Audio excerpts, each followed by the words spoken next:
tiada yang mau menolong pada diriku ini, tiada yang mau peduli akan nasibku ini.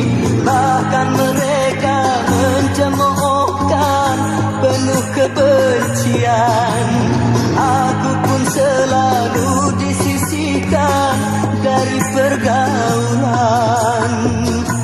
Telah lama ku alami hidup tiada pegangan, pengangguran. Ya Allah, tiap hari susah makan, anak istri bertangisan jadi korban. Ya Allah.